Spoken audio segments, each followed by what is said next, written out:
Hello guys and welcome to the another video. Today we will see what are the wrong practices in a pharmaceutical company. If we are doing any wrong practices, so it is going to affect a lot to the pharmaceutical company. Maybe from start to last it may affect. So we will see the complete video in detail. First is introduction. What do you mean by introduction? There are very proper guidelines for each and every process of work done in the pharmaceutical company. Whatever the stage or whatever the department we are working, be it senior or junior, they have to follow a proper set of guidelines in order to complete their work. Be it any department like receiving goods, maintaining stocks, development, pre-production, validation, production, packaging, and storage or dispatch. Whatever department we are working, we have to follow certain rules and protocols for their work, right? So we'll get started to the main wrong practices. Use of cosmetic, jewelry or makeup. What happens in our Indian culture, particularly women, they wear the cosmetics or jewelry or makeups during some religious festivals time or during some other times during their special times. So that is not allowed in the pharmaceutical company. According to the regulatory guideline, the use of cosmetic, jewelry and makeup is strictly prohibited in the manufacturing facilities. So especially for the manufacturing facility, it is not allowed at all. If we are wearing, it is deviation from our rules and regulations. Employees have to remove all this before entering into the manufacturing unit because they may result in contamination, cross contamination or serious harm, right? So the ornaments or the jewelry like rings or makeups or some clay materials, whatever makeup we are doing, they may lead to contamination of our pharmaceutical products, right? Or they may lead to cross contamination. They can also suffer the medicines, or medicines can be contaminated with these makeups or these rings, or medicines can be contaminated with these rings. So this is not allowed at all. Apart from having strict SOPs, standard operating procedures and instructions, it is generally observed that the use of above all mentioned objects is common in many pharmaceutical industries.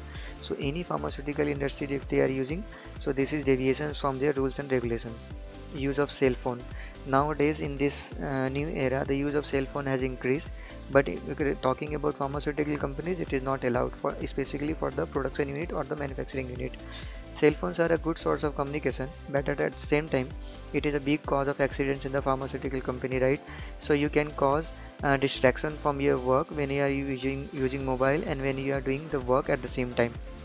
Workforce coming in the manufacturing area or operating a machine must not allow the use of cell phones during operation because it may lead to poor product quality and even serious harm to operators due to attention diversion. As I have already mentioned, in some pharmaceutical industries like R&D, other departments like purchase, QA, regulatory affairs and HR, the use of cell phones is common without any restrictions, but may have a restrict control as well, because they cannot talk whenever they want, or they cannot share anything inside the company, or they cannot sit together and show the videos and have a chit chat regarding to the mobile. So this is not allowed. But regarding to the manufacturing and production, this is not allowed at all for 100% sure. Misuse or no use of mask. In many pharmaceutical company, the use of mask is not that common, or not common, or they are not properly trained. So we will look into this.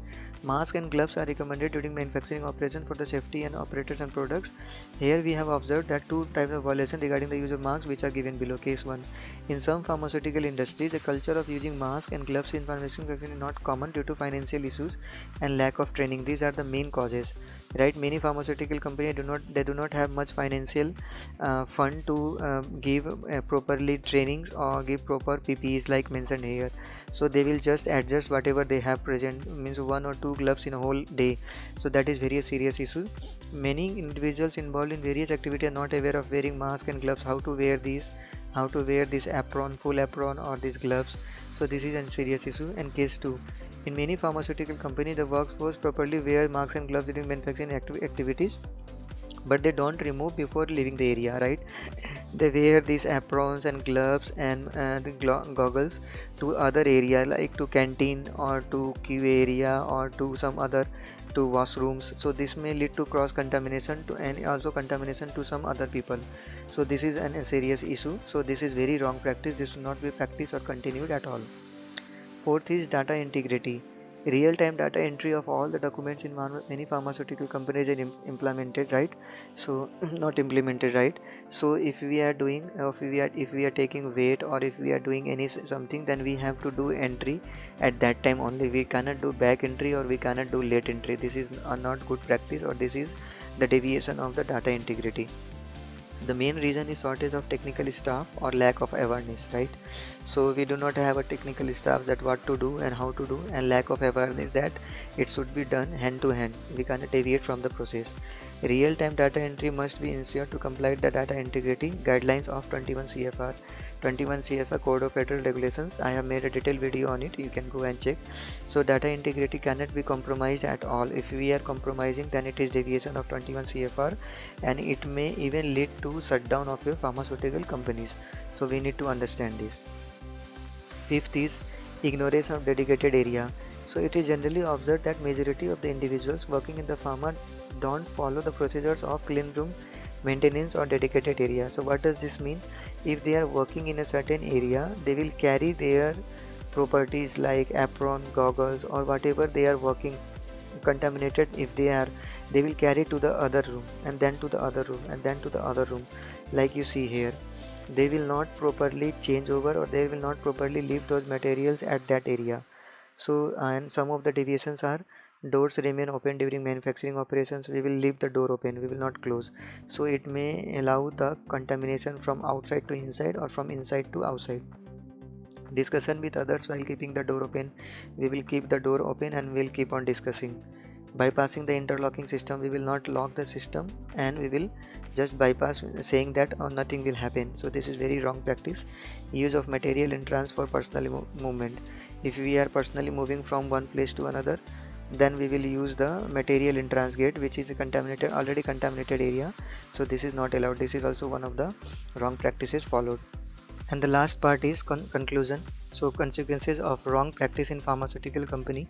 We need to understand that whatever the consequences, or whatever the results we'll observe when we are practicing wrong. Contamination in the drugs. The drugs will be contaminated when we are not using proper PPEs, or we are not going as per the procedures. Unsafe employees. Right, employees will be unsafe when we are not using proper PPEs, or we are not following the proper SOPs or STPs while doing our work. Poor drug quality. The quality of drug will be deteriorated.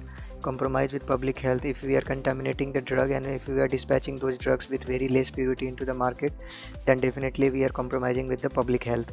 Wrong image of the pharma company. Ultimately, while doing these all things, the image of the pharma company will go very bad. So we need to understand this. Regulatory bodies, queries, and market recalls. Whenever we are doing some issues with the pharmaceutical drugs, regulatory bodies will take actions, and it may lead to market recalls. Means we can recall the drugs from the market back to the company, and then we have to do the investigation. So this is a very long process. Last is shut down a pharmaceutical company. We have seen many pharmaceutical companies shutting down whenever they are doing the wrong practice, or whenever they are not following the good practice as per the regulatory bodies and as per their procedures. So this is all about my video. If you like the video, please like, share, and subscribe the video. Thanks for watching.